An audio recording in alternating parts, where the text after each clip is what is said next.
ہمیشہ باقی رہنے والی ہے۔ یہ دنیا 10,000 سال، 20,000 سال، 50,000 سال، کتنی ہی دیر تک یہ دنیا رہے، لیکن ایک دن یہ دنیا ختم ہو جائے گی۔ اور دنیا تو ہزاروں سالوں میں ختم ہوگی، لیکن ہماری اور آپ کی زندگی صرف 60-70 سال میں ختم ہو جائے گی۔ اس لیے دنیا کے اندر انسان جس مصیبت میں گرفتار ہوتا ہے وہ مصیبت ہمیشہ نہیں ہے، اور آخرت کی جو مصیبت ہے وہ مصیبت بڑی دردناک ہے، بڑی خوفناک ہے، اور اس مصیبت سے اللہ اکبر چھڑانے والا کوئی نہیں ہے۔ میرے آقا صلی اللہ علیہ وآلہ وسلم کے دیوانوں، اچھی طرح یاد رکھو، اگر دنیا کے اندر اللہ نہ کرے کوئی بندہ مصیبت میں پھنس جائے اور کوئی بندہ مصیبت کا شکار ہو جائے تو کبھی دوست بچانے کے لیے آ جاتے ہیں، کبھی بھائی بچانے کے لیے آ جاتے ہیں، بلکہ اللہ اکبر اس دنیا میں دین سے دوری کے باوجود، انسانیت سوزی کے باوجود، لوگ انسانیت سے بھی کوسوں دور ہو چکے، اس کے باوجود اب بھی دنیا میں اتنی ہمدردی ہے۔ اگر رستہ چلتا ہوا مسافر کوئی مصیبت میں مبتلا ہو جائے، کوئی مصیبت میں گرفتار ہو جائے، تو راستہ چلتے ہوئے لوگ ہی کم سے کم اس کی مدد کے لیے حاضر ہو جاتے ہیں، اس کی امداد کے لیے حاضر ہو جاتے ہیں۔ اس کے باوجود بھی انسان مصیبتوں سے کتنا گھبراتا ہے۔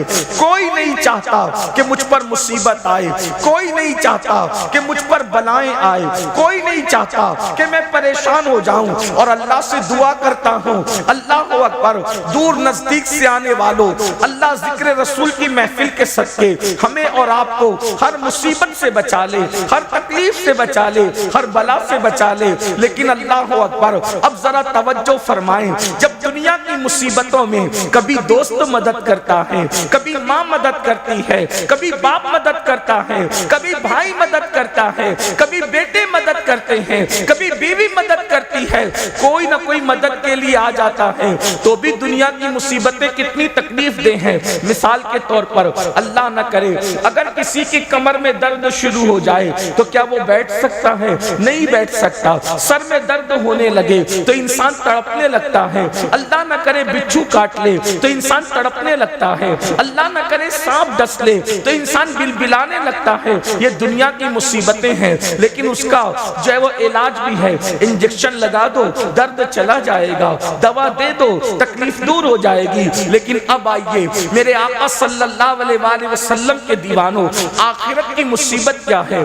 آخرت کی مصیبت کو عذاب الہی کہتے ہیں، اللہ کا عذاب کہتے ہیں، اللہ کی پکڑ کہتے ہیں۔ اور اللہ اکبر، اللہ کا عذاب جو آخرت میں تیار کیا گیا ہے، کن کے لیے تیار کیا گیا ہے؟ قرآن کہتا ہے ان الفجار لفی جحیم، جو اللہ کے نافرمان ہے، فاسق و فاجر لوگ ہیں، اللہ نے ان کے لیے جہنم تیار کر رکھا ہے۔ اور اللہ اکبر، یہ جہنم کیا ہے؟ اللہ کے رسول صلی اللہ علیہ وآلہ وسلم نے ارشاد فرمایا کہ جہنم کے اندر آگ ہے، اور اس آگ میں روشنی نہیں ہے۔ اس کے اندر اگر پہاڑوں کو ڈال دیا جائے تو پہاڑ بھی پگھل جائیں۔ تھوڑی دیر کے لیے تصور کریں، یہ کسی خطیب کی گفتگو نہیں، یہ کسی ادیب کے ادبی جواہر پارے نہیں، یہ کسی مقرر کی تقریر کی جولانیاں نہیں، بلکہ یہ اس رسول کا فرمان ہے جس کے کہنے پر ہم نے اللہ کو ایک مانا ہے۔ یہ اس رسول کا فرمان ہے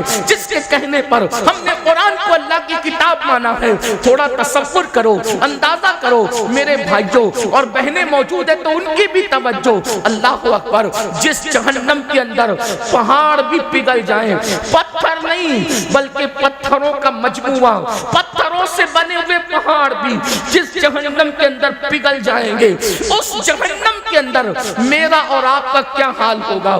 اللہ رب العزت سے دنیا کی مصیبتوں سے چھٹکارے کے لیے دعا مانگنے والوں، دنیا کی مصیبتوں سے ڈرنے والوں، ذرا تصور تو کرو، ذرا گمان تو کرو، جس میں پہاڑ پگھل نکل جائیں گے اس میں انسان کی پوزیشن کیا ہوگی، انسان کی ہڈی اور چمڑی کا حال کیا ہوگا۔ اب آئیے ذرا ٹھنڈے دل کے ساتھ اللہ اکبر ایک حدیث پاک جو کئی احادیث کا مجموعہ ہے اس کو ذرا توجہ سے سن لیں اور میری گفتگو مکمل ہوگی۔ اللہ اکبر، میرے اور آپ کی آقا مصطفیٰ جان رحمت صلی اللہ علیہ وآلہ وسلم جب معراج پر تشریف لے گئے، حضور علیہ السلام نے جب سفر معراج کیا، ہم معراج کا جشن مناتے ہیں، آپ نے بھی معراج النبی کے جلسوں میں شرکت کی ہوگی۔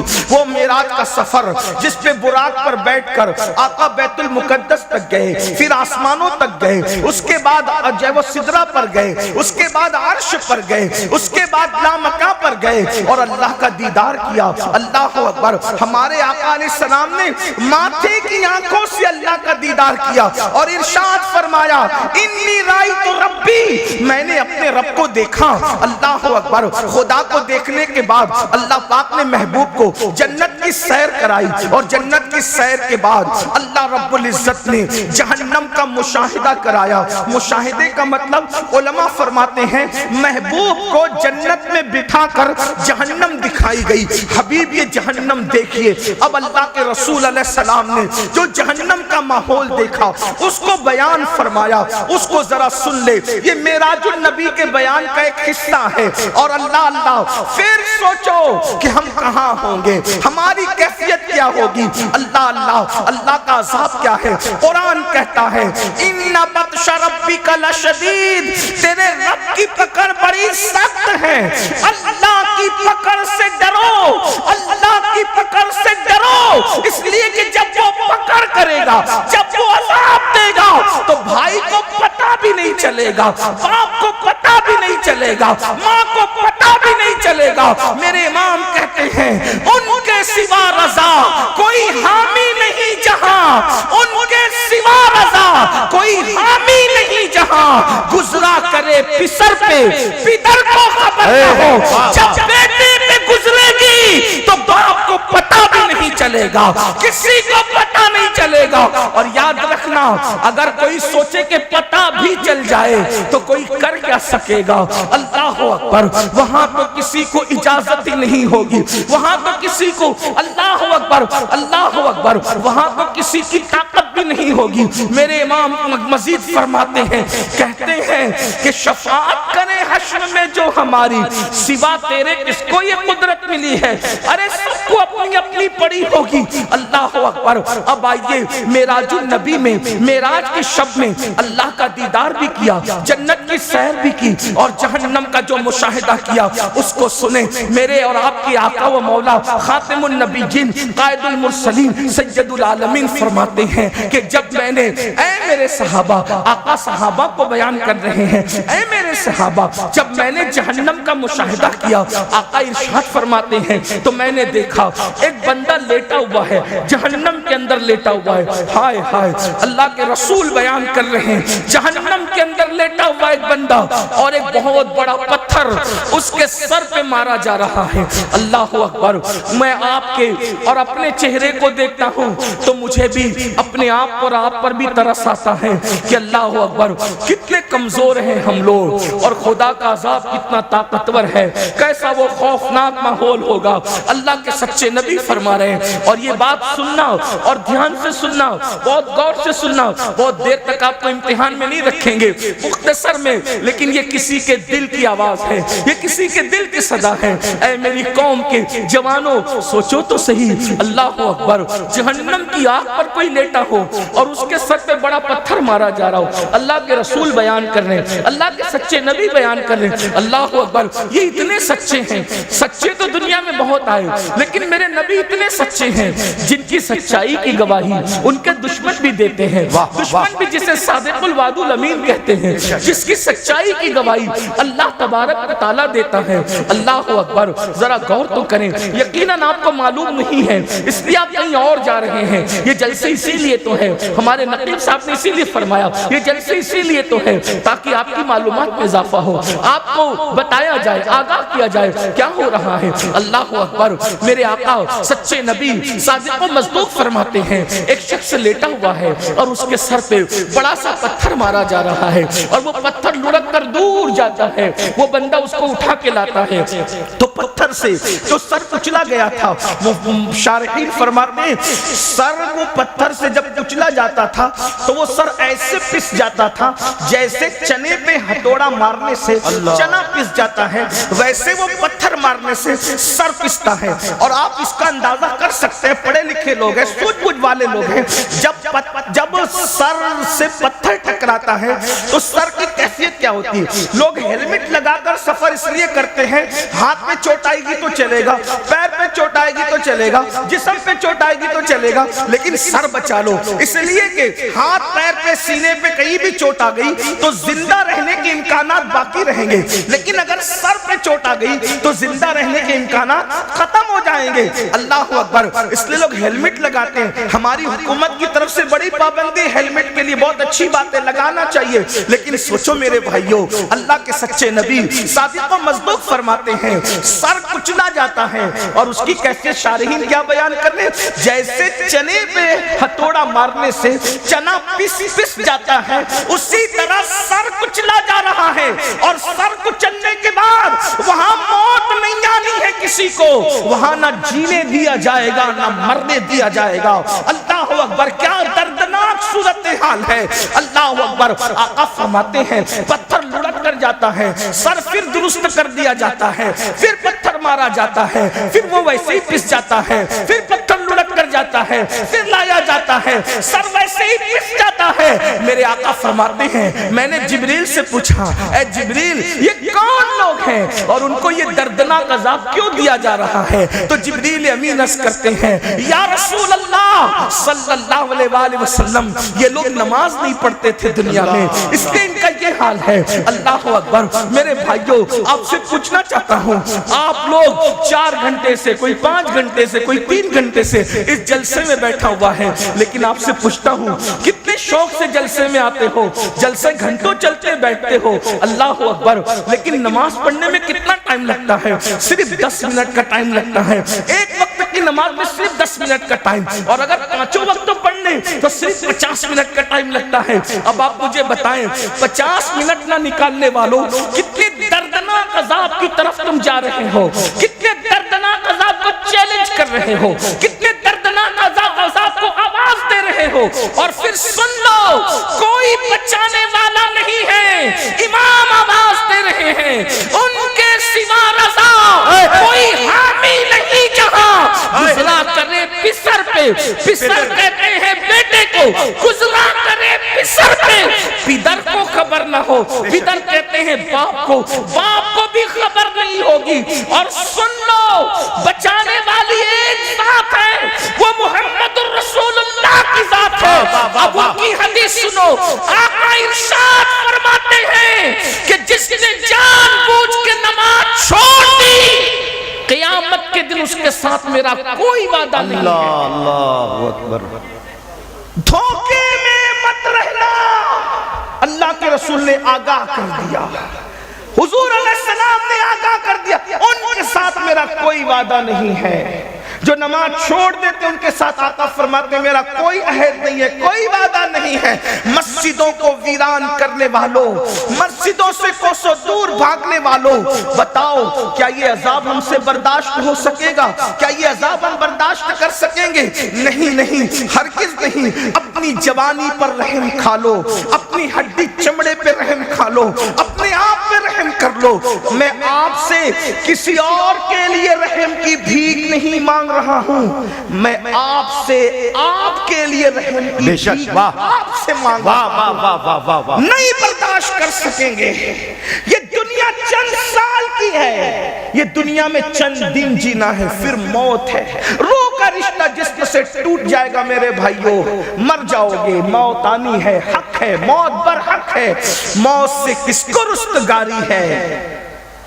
آج وہ، کل ہماری باری ہے. مرنا چاہو گے تو بھی موت آئے گی، نہیں مرنا چاہو گے تو بھی موت آئے گی. میں آج صرف آپ سے یہ عرض کرنا چاہتا ہوں، نمازی بن جاؤ، صرف آج ایک بات پر عہد کر لو، نماز پڑھیں 10 منٹ کا ٹائم۔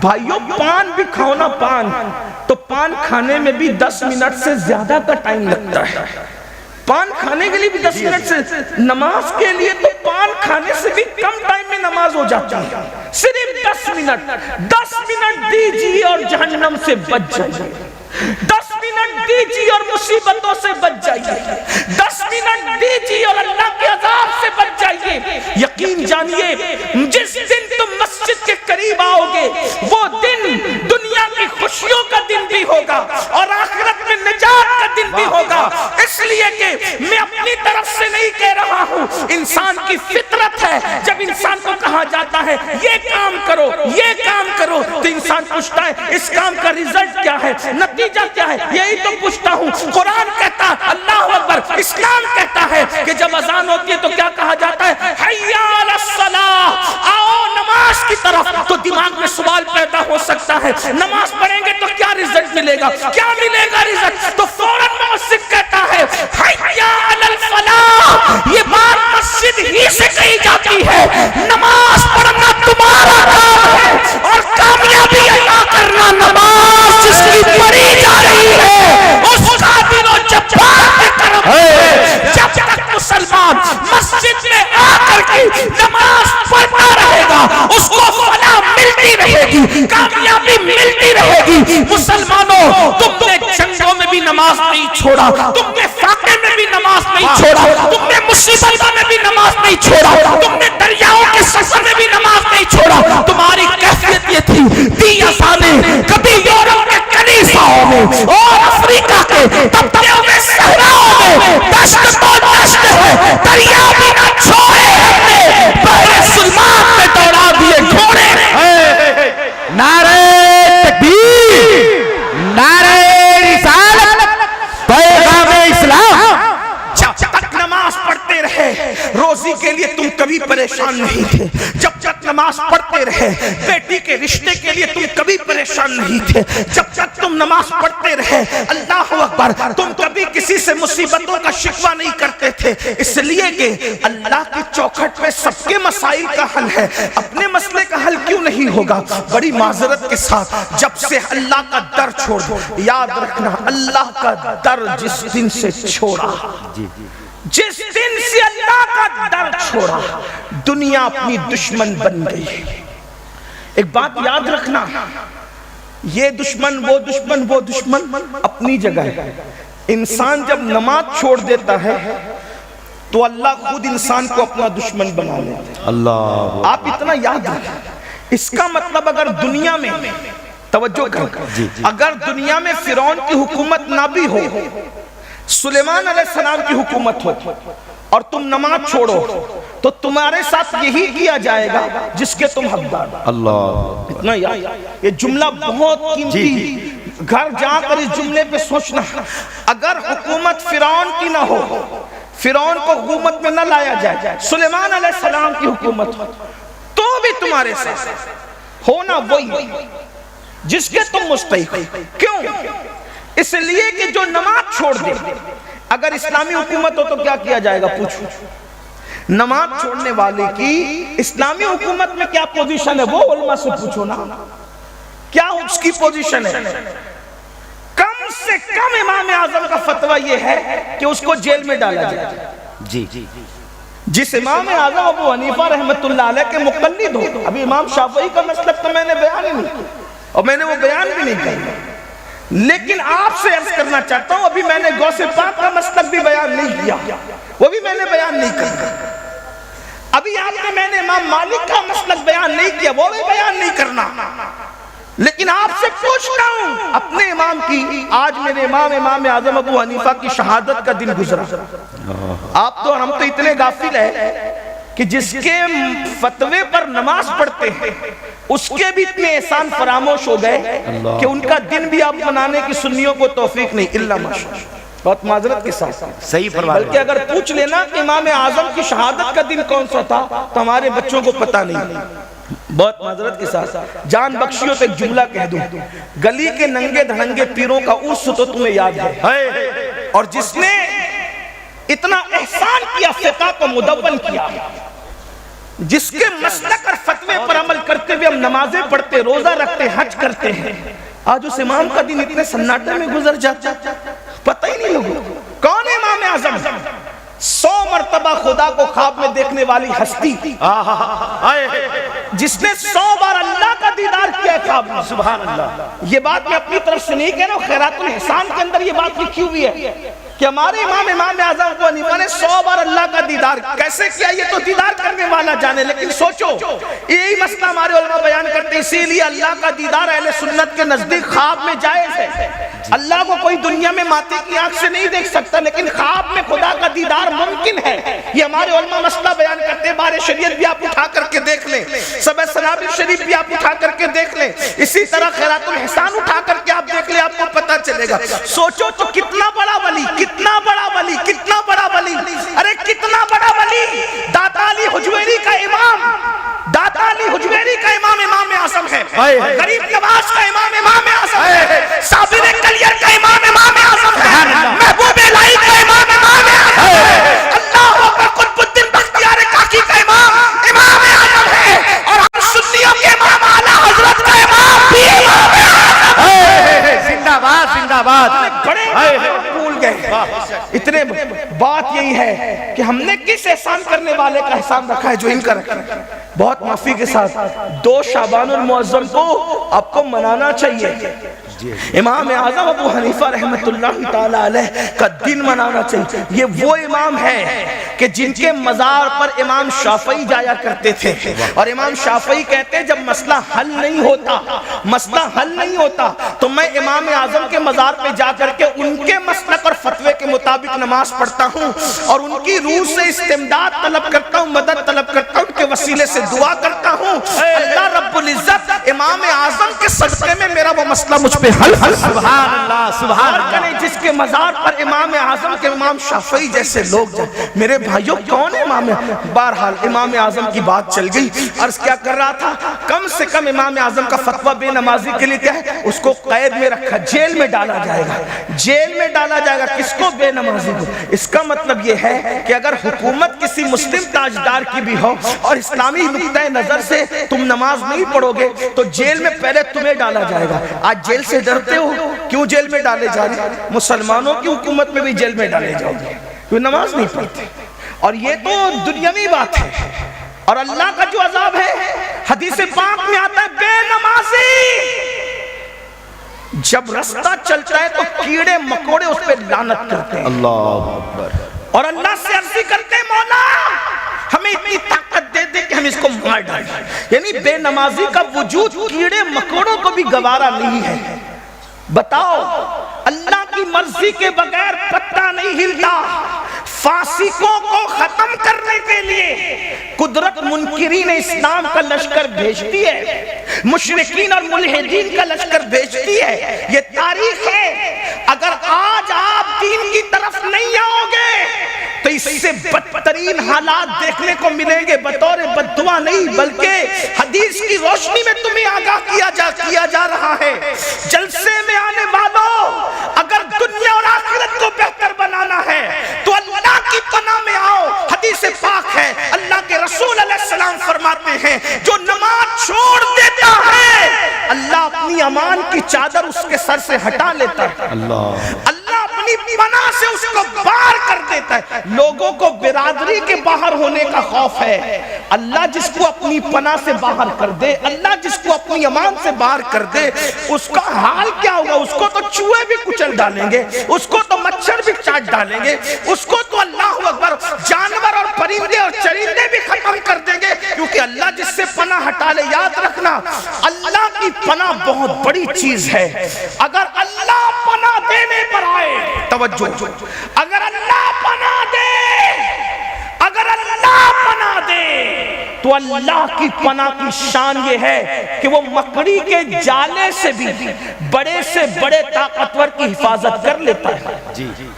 دنیا میں اگر آپ سے کوئی پوچھے نا کہ سب سے بڑا طاقتور دنیا میں کون ہے، دنیا میں سب سے بڑا طاقت، آنکھ بند کر کے کہنا محمد رسول اللہ صلی اللہ علیہ وسلم، آنکھ بند کر کے کہنا۔ کیوں؟ اس لیے کہ جو چاند ٹکڑے کر دے، اس سے بڑا طاقتور کون ہو سکتا ہے خدا کی مخلوق میں؟ اشارے سے تو میرے بھائی کاغذ بھی نہیں پھٹتا۔ چیلنج ہے تمہارے جھارکھنڈ کے بڑے سے بڑے پہلوان کو لے آؤ اور بولے اشارے سے کاغذ پھاڑ کے بتا دے۔ اشارے سے تو اشارہ ہے، ایک انگلی سے تو کاغذ بھی نہیں پھٹتا، کاغذ پھاڑنے کے لیے بھی کم سے کم 2 انگلیاں چاہیے۔ لیکن اللہ اکبر، یہ کیا طاقت ہے کہ جبل ابو قبیس میں کھڑے ہو کے صرف اشارہ کرتے ہیں اور چاند ٹکڑے کر دیتے ہیں، اشارہ کر کے سورج کو پلٹا لیتے ہیں، اشارہ کر کے درختوں کو اپنے پاس بلا لیتے ہیں۔ ایسی طاقتور ہستی جب غار میں ہوتی ہے تو خدا اس طاقتور ہستی کو کس سے بچاتا ہے؟ مکڑی کے جالے سے۔ اور دنیا میں مکڑی کے جالے سے کمزور کوئی چیز نہیں۔ دیکھو حضور سے طاقتور کوئی مخلوق نہیں اور مکڑی کے جالے سے کمزور کوئی چیز نہیں۔ علماء کہتے ہیں تار عنکبوت اتنا، بلکہ قرآن نے کہا کتنا کمزور ہے، سورہ عنکبوت کے اندر سب سے کمزور ہے تار عنکبوت، مکڑی کا جالا۔ ایک دن کا دودھ پیتا بچہ بھی اگر انگلی ایسے کر دے تو مکڑی کا جالا ٹوٹ جائے، اتنا ہی کمزور ہے۔ لیکن میرے اللہ کی شان، اتنی طاقتور ہستی کو اتنے کمزور مکڑی کے جالے سے بچا کر بتاتا ہے۔ ہم بچانا چاہتے تو اس شان سے بچاتے۔ واہ واہ، دیکھو، اور 500 سال تک حکومت کرنے والے کو ایک مچھر سے، اتنے کمزور مچھر سے ناک میں گھسا کے ہلاک کر دیتا ہے۔ تو کیا بتا رہا ہے؟ اللہ کی طاقت سب سے بڑی ہے، تمہاری نہیں۔ اس کا پلان سب سے بڑا ہے، تمہارا نہیں۔ اس کا منصوبہ سب سے بڑا ہے، تمہارا نہیں۔ اگر بچنا ہے مصیبتوں سے اللہ کی پناہ میں، وہ بچانا چاہے گا تو مکڑی کے جالے سے بھی بچائے گا، اور اگر ہلاک کرنا چاہے گا تو پھر کسی ترم خاں کی ضرورت نہیں پڑے گی، ہلاکو چنگیز خاں کی ضرورت نہیں پڑے گی، اللہ فلاں کی ضرورت نہیں پڑے گی۔ جب وہ تمہیں ذلت سے مارنا چاہے تو صرف وہ مچھر سے بھی تمہیں مار ڈالے، مچھر سے بھی تمہیں، تو اس کی پناہ کی طرف آؤ۔ اور اس کی پناہ کب ملے گی؟ کچھ بھی کر لو، نعرے لگا لو، بڑی بڑی باتیں کر لو، کانفرنس کر لو، یہ کر لو، وہ کر لو، اسکولیں بنا لو، مدرسے بنا لو، کالجز بنا لو، یہ کر لو، ایسا کر لو، سب کچھ کر لو، جب تک اس کی بارگاہ میں جھکو گے نہیں، سجدہ کرو گے نہیں، نماز پڑھو گے نہیں، اس وقت تک کہ اللہ کی پناہ ملنے والی نہیں۔ کیونکہ اللہ کے رسول سے فرما دیا گیا، جو نماز چھوڑ دے وہ اللہ کی پناہ سے باہر ہو جاتا ہے، پھر ذلت اس کا مقدر، رسوائی اس کا مقدر، ذلیل ہونا اس کا مقدر، مفلس ہونا اس کا مقدر، ستایا جانا اس کا مقدر، پریشان حال ہونا اس کا مقدر۔ دنیا نے وہ دن بھی دیکھا جب مسلمانوں کو اللہ نے دولت دی، حکومت دی، تخت دیا، تاج دیا، مسلمان نماز چھوڑ کر باغی ہو گئے، نماز چھوڑ کر باغی ہو گئے، بغاوت کی طرف گئے۔ تو اللہ نے ہلاکو اور چنگیز خان کا بڑا لشکر مسلط کیا، تو کچھ ولی لوگ بیچ میں آ گئے، اللہ کے ولی لوگ، کہ ہم مقابلہ کریں گے کس سے؟ ہلاکو چنگیز خان سے۔ جیسے وہ مقابلے میں آئے وہ ولی ہٹ گئے، نہیں کیا مقابلہ۔ لوگوں نے پوچھا اللہ والو روحانیت کیا ہو گئی، کیوں مقابلہ نہیں کرتے؟ کہا رجال الغیب کی روحیں تو ان کے سر پر ہے، اور وہ روحیں کہہ رہی جس کو ہم سن رہے ہیں، وہ روحیں کہتی ہیں ان کافروں سے، اے کافروں ان فاسقوں کو ختم کر دو، اے کافروں۔ ہلاکو چنگیز خان کی فوج کے سر پہ کس کی روحیں ہیں؟ ولیوں کی روحیں، اور کیا کہہ رہی ہے؟ اے کافروں ان فاسقوں کو، بدکاروں کو ختم کر دو۔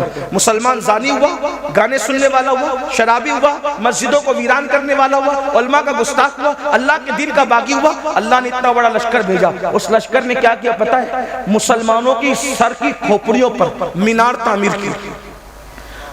یعنی جب اللہ سے بغاوت کرو گے تو اللہ کے فیصلے کیا ہوں گے یہ وہی جانتا ہے۔ جب خدا کے ساتھ سرکشی کرو گے پھر اس کے فیصلے کیا ہوگے؟ اور وہ بے نیاز ہے، کوئی مر رہا ہے، کوئی کٹ رہا ہے، کوئی تباہ ہو رہا ہے، اس کی ربوبیت کی شان پر کوئی فرق نہیں پڑتا۔ وہ غیور ہے، غیور، اس کے اپنے فیصلے، وہ اپنے محبوبوں کو یتیم کر دیتا ہے، اس کی شان غیرت ہے، اس کی شان غیرت ہے۔ شجر ممنوعہ کو ہاتھ میں لے لیا جاتا ہے تو معصوم کے کپڑے واپس لے لیے جاتے ہیں اور جنت سے باہر کر دیا جاتا ہے. اس کی شان غیرت تو دیکھیں. یہاں تو بہت آنکھ بند کر کے سوچ رہے ہیں مولانا کچھ بھی کریں گے اللہ تو ہم سے پیار کرتا ہے, ہم جنت میں جائیں گے. کیوں؟ جسے خلیفہ بنایا تھا اس سے پیار نہیں تھا, فرشتوں کا مسجود بنایا تھا اس سے پیار نہیں تھا, جس کو دست قدرت سے پیدا کیا تھا اس سے پیار نہیں تھا. فرشتوں سے سجدہ بھی کروا کر پیار کا اظہار کیا جاتا ہے اور لغزش پیغمبرانہ پر کپڑے واپس لے گئے.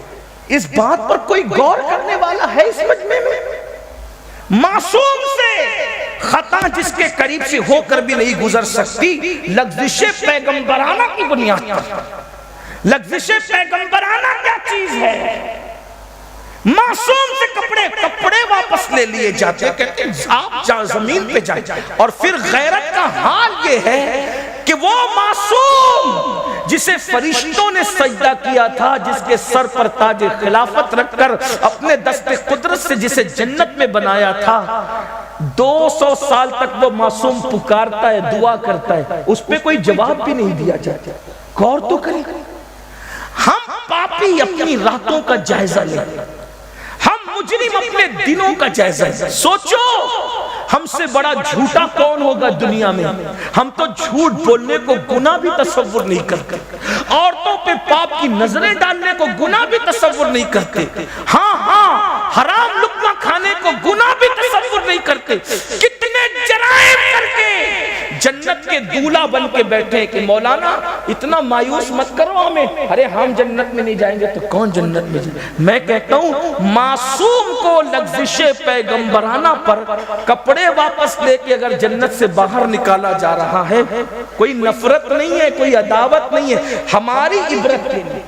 یہ صرف ہماری کہ ہم سجدہ بھی کرواتے ہیں, اور اگر غیرت پر آ جائیں, غیرت کا اظہار کریں, تو پھر جنت کے باہر کر کے 200 سال تک کے دعا کا جواب بھی نہیں دیتے, آنسو بہائے جاتے ہیں دعا کا جواب. سوچو مسلمانوں ہم کیا ہیں؟ اپنی راتیں دیکھو, اپنے دن دیکھو. یاد رکھنا یہاں کتنے بھی عیش آرام کر لو, جب مر کے آنکھیں بند ہوگی تو اس خواب سے, اس غفلت سے آنکھیں کھلے گی کہ میں تو دھوکے میں تھا, میں تو اپنے آپ کو دھوکہ دے رہا تھا, میں تو اپنے آپ کو فریب دے رہا تھا. میرے بھائیوں رحم کر لو, یہ سنی اجتماع جن منتظمین نے منعقد کیا ہے, اللہ ان کی عمریں دراز کرے.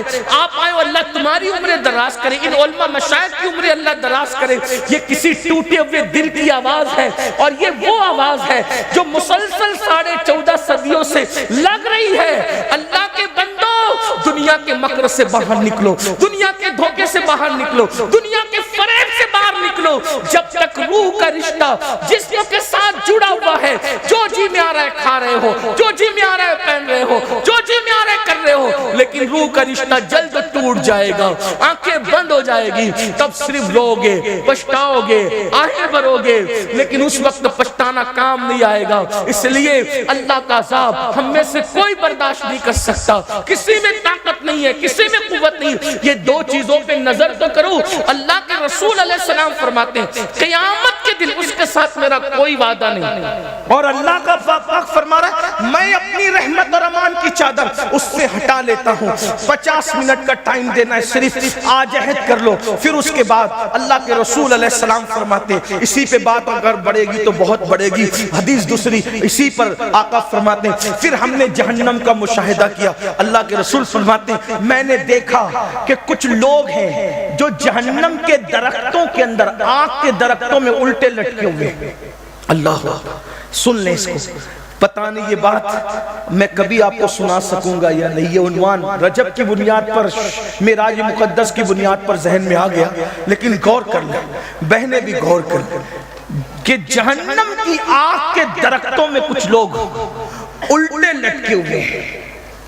الٹے بھائیو, اگر ایسی کمرے میں بھی کسی کو الٹا لٹکایا جائے تو یہ کوئی چھوٹی موٹی بات نہیں. جہنم میں آگ کے درختوں کی شاخوں پر, ہائے کہنے والا کون؟ صادق الوعد الامین مصطفیٰ کریم رؤوف الرحیم صلی اللہ علیہ وآلہ وسلم فرما رہے کیا جہنم کے آگ کے درختوں پہ الٹے لٹکے ہوئے لوگوں کو جب ہم نے دیکھا, پوچھا جبریل یہ کون لوگ ہیں؟ جبریل امین نے عرض کی یا رسول اللہ یہ ماں باپ کے نافرمان لوگ ہیں, یہ ماں باپ کے گستاخ لوگ ہیں، ماں باپ کے غدار لوگ۔ ہائے ہائے، کہاں لٹکے؟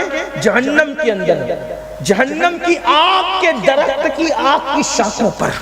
کیا حال ہے ان کا؟ آج کل دیکھو کتنے لوگ ماں باپ کی فرما برداری کرتے ہیں۔ نوجوان لڑکے تو ماں باپ کو کیا کہتے ہیں؟ بڈھا، بڈھی، ڈوکرا، ڈوکری، کیا کیا کیا۔ ماں باپ کو ماں باپ بھی نہیں کہتے۔ اور اگر ماں باپ بیچارے بھولی بھالی صورت کے ہوں تو اپنے دوستوں کو ان کا تعارف بھی نہیں کراتے۔ میں نے میرے ایک دوست کو سنا، جب اسکول پڑھنے کا دور تھا، طالب علم تو ابھی بھی ہوں، اسکول پڑھتے تھے، تو اتفاق ایسا ہوا کہ چند دوست اس کے برتھ ڈے کے موقع پر اس کے گھر گئے۔ ایک بڈھا بیٹھا ہوا تھا، بڑے میاں، ایک دم میلے کچیلے سے کپڑے پہن کر۔ دوست بھی اچھے کپڑے میں تھے، وہ جناب بھی اچھے کپڑے میں تھے۔ پوچھا ہم لوگوں نے کہ یہ کون ہے؟ تو بولے یہ ہمارے گھر میں کام کرنے والا ہے۔ جیسی کا کام کرنے والا ہے، بڑے میاں کا چہرہ اچانک بدلا، آنکھ میں آنسو آئے، وہ گھر کے اندر داخل ہو گئے۔ ایک کام کرنے والا اتنا بے تکلف تو گھر میں داخل نہیں ہوتا۔ جب بعد میں پتہ کیا گیا تو معلوم پڑا کہ وہ اس کا باپ تھا، لیکن میلے کچیلے کپڑوں کی بنیاد پر اور بھولی بھالی صورت کی بنیاد پر وہ اپنے دوستوں کو بتانا نہیں چاہتا تھا کہ یہ میرا باپ ہے۔ اتنے بدبختی پہ لوگ اتر آتے ہیں۔ اللہ اکبر۔ سنو، اب میں نے نماز کی فضیلت بیان کی نا، یہ بھی بزرگوں نے فرمایا جس سے ماں باپ ناراض ہو جاتا ہے، اللہ اس کی نمازیں بھی اس کے منہ پہ مار دیتا ہے۔ یعنی نمازیں بھی ان کی قبول نہیں ہوتی جس سے ماں باپ ناراض ہو جاتا ہے، جو ماں باپ کا دل دکھا۔ اس کا مطلب یہ ہے کہ مسجد جانے سے پہلے ماں باپ کا چہرہ دیکھو۔ ماں باپ ناراض ہے کہ خوش، بلکہ ایک معیار دیا، ایک تھرمامیٹر دیا، ایک چیک کرنے کا طریقہ دیا۔ ایک صحابی نے پوچھا، یا رسول اللہ صلی اللہ علیہ وآلہ وسلم، حضور یہ بتائیں کہ ہمیں یہ پتہ نہیں چلتا نا کہ اللہ ہم سے راضی ہے کہ ناراض ہے، کیونکہ اللہ نظر نہیں آتا، اللہ سے بات نہیں ہو سکتی، اللہ دکھائی نہیں دیتا، پھر کیسے پتہ کرے کہ وہ راضی ہے کہ ناراض ہے؟ میرے آقا نے فرمایا، گھر جا اور دیکھ تیرے ماں باپ تجھ سے راضی ہے کہ ناراض ہے۔ اگر ماں باپ راضی ہے تو اللہ بھی راضی ہے، اور ماں باپ ناراض ہے تو اللہ بھی ناراض ہے۔ دیکھ لو، معیار دیا۔ اور آج کل کے نوجوان بچے خاص طور پہ پسند کی شادی کے معاملے کو لے کر، اور بیٹیاں خاص طور پہ ماں باپ کا بہت دل دکھا رہے، ماں باپ کو بہت تکلیف پہنچ۔ میں سمجھتا ہوں کہ 60% لڑکے اور لڑکیوں کا مسئلہ ہے کہ وہ پسند کی شادی کے معاملے میں ماں باپ کا دل دکھاتے، ناراض کرتے۔ میں نے ایک ویڈیو دیکھی، کلپ، ایک بیٹی پولیس اسٹیشن میں بیٹھی ہے، باپ اس کے ہاتھ جوڑ کے کہہ رہا ہے میری بیٹی میں گھر چل چل، اپنے گھر چل کے بات کریں گے تو اس کو بھوت سوار ہے، کسی منکر اسلام کے ساتھ، کسی مشرک کے ساتھ شادی، وہ آنے کو تیار۔ بہت ساری بیٹیاں تو پولیس اسٹیشن میں یہ کہہ دیتی ہے کہ ہم ان کو پہچانتے نہیں کہ ہمارے ماں باپ۔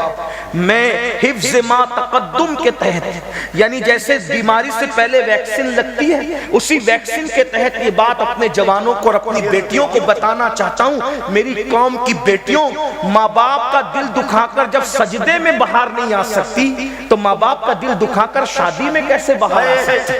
ماں باپ کا دل دکھا کے جب حج نہیں ہو سکتا قبول اللہ کی بارگاہ میں تو شادی میں خوشیاں کیسے ملتی ہے؟ زندگی میں جب بھی تم اپنے ماں باپ کا دل دکھاؤ گے تو دنیا میں اللہ تم سے خوشی چھین لے گا، کبھی تمہیں خوشی نہیں دے گا۔ ماں باپ کا دل دکھانے والے در در کے بھکاری بنتے ہیں، ان کا بڑھاپا بڑا دردناک آتا ہے۔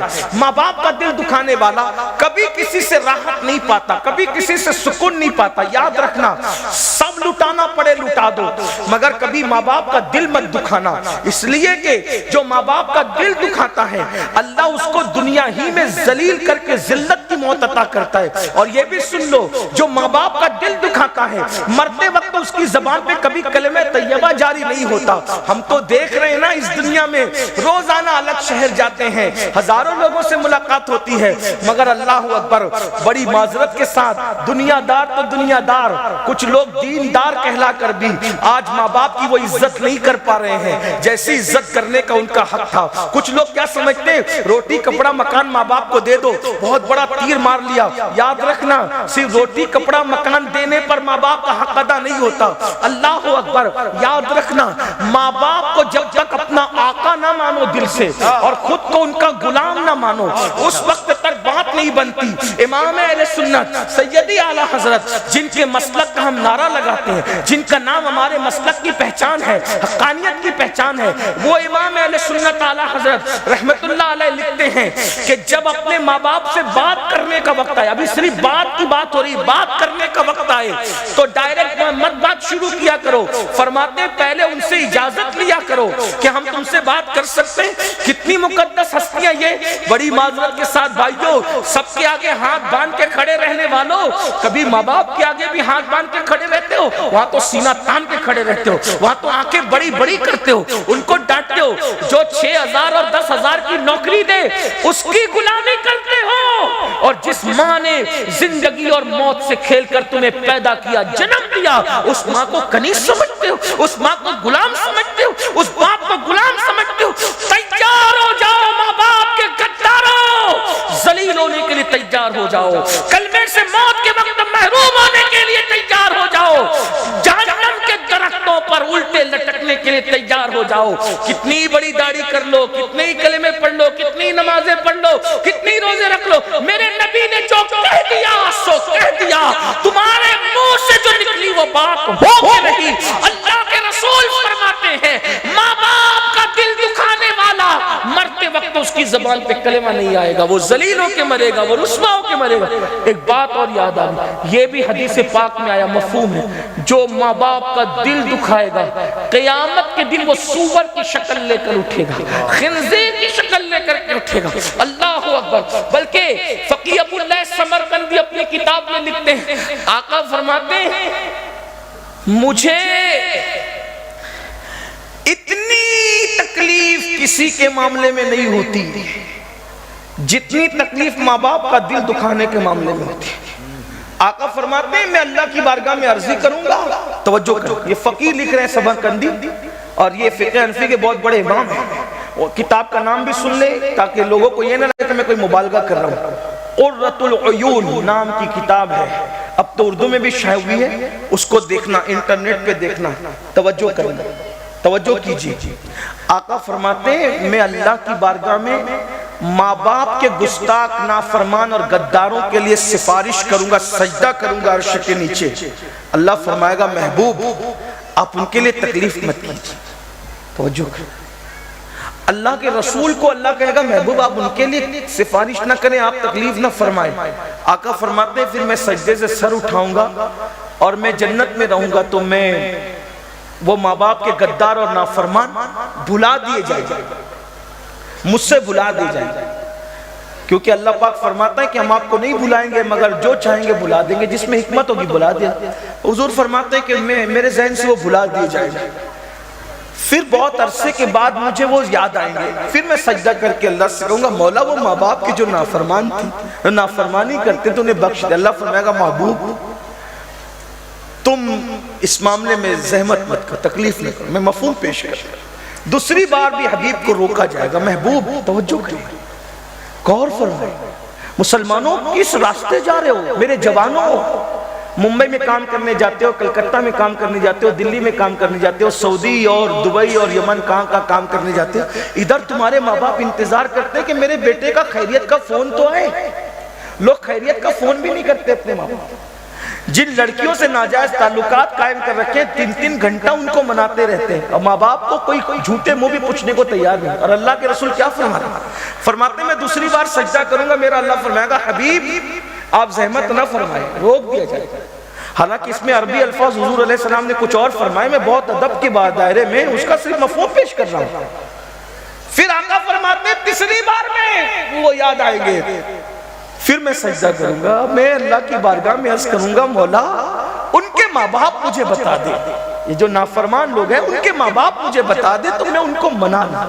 آقا کو یعنی اپنے ماں باپ سے زیادہ حضور ہم سے پیار کرتے ہیں۔ ماں باپ ناراض ہو کے بیٹھے جنت میں اور نافرمان جہنم میں، اور آقا 3 بار سفارش کر چکے، اور اللہ پاک اپنے حبیب کو روک رہا ہے کہ محبوب ابھی آپ مجھے سفارش نہ کریں، حتیٰ کہ تیسری مرتبہ جب سفارش کر کے آقا فرمائے عرض کریں گے مولا اس کی ان کے ماں باپ کو بتا دے میں ان سے ملاقات کر کے ان کو منا لوں، تو اللہ پاک ماں باپ سے ملائے گا، اور پھر آقا فرماتے ہیں میں ان کے ماں باپ کو لوں گا اور ساتھ میں لے کر کے کہوں گا دیکھو تو صحیح تمہارے بچوں کا حال کیا ہے، ان کو حضور انہوں نے ہمیں بہت ستایا، ہم نہیں معاف کرتے۔ آقا فرماتے ہیں اللہ ان کو بتا تو یہ جہنم کے اندر ان کو دکھا کہ ان کے بچوں کا کیا حال ہے، تو وہ دیکھیں گے کہ جہنم کے درختوں میں لٹکے ہوئے ان کو بغیر آنکھ کے، بغیر کان کے، بغیر منہ کے فرشتے عذاب دے رہے ہیں، اور ان کی چیخیں نکل رہی ہے، وہ آہو بکا کر رہے ہیں، تو وہ ماں باپ بھی رو پڑیں گے۔